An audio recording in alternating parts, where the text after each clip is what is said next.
California Edition. My name is Brad Pomerance. We are joined today by Jim Hill. He is the new mayor of Arroyo Grande, which is in San Luis Obispo County.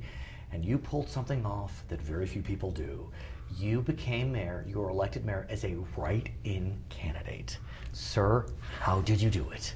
Correct. Well, it's quite a story. I was approached by members of the community who asked me to run. I have had some prior elected experience with community service district. I was elected twice to a community services district board. So I had in the community right next door. In the community right next door, that's correct. And so various members of the community came and asked me to run for the position. At the time, I was I worked for the electric utility, and I was in a power plant outage at the time, and I said, I basically have 1 day a week to campaign, and they said, well, we'll work for you. The election was in November. Election was in November. When did you launch your write-in campaign? About 5 weeks before the election. Which is stunning on so many levels. There's no question, and we don't need to get into the particulars, but there had been some controversies that were percolating in City Hall. Your predecessor had been fairly popular at various points in his career. Yes. So what went right? I mean, in 5 weeks, you convinced a majority of the voters to write in your name. That is, I mean, fortunately your name is Jim Hill, and not Jim Hillikowski or something. But exactly. How did you do it? Again, there was a dedicated group of people that worked very, very hard to get us elected.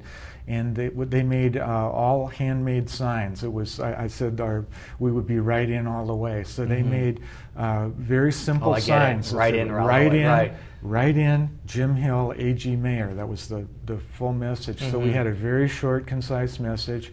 We did some campaign information.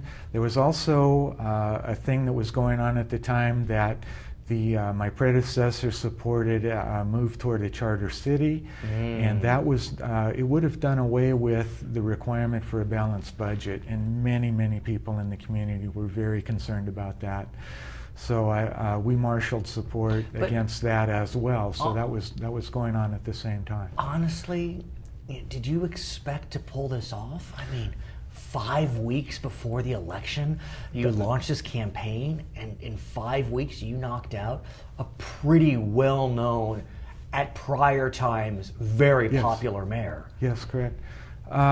We knew that there was at least a fighting chance to win, and people, again, worked very hard to make it happen.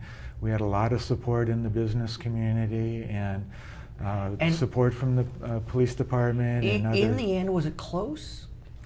We won by a full percentage point, which in San Luis Obispo is a lot, because as you know, in a neighboring city is Pismo Beach. 2 votes. The incumbent mayor, Shelley Higginbotham, won by 2 votes. 2 votes, that's correct. And so your 1% victory was a landslide compared to Shelley Higginbotham. We had 95. So what does this say to you about voters in this county? You have a very close election in a neighboring city. You have a write-in campaign that's successful in your city. What does this say to you about the mood of the electorate? Well, I think a lot. I mentioned disenfranchisement, and I think what a large part of the problem is miscommunication or lack of communication. I think many government entities, they meet the requirements for posting of notices and so forth. But I think where we miss the opportunity is to go beyond those requirements, to actually reach out into the community. And you'll come back and reach out on a future episode? I would be very happy to do that. His name is Jim Hill. He is the new mayor of Arroyo Grande. I'm Brad Pomerance. It's California Edition.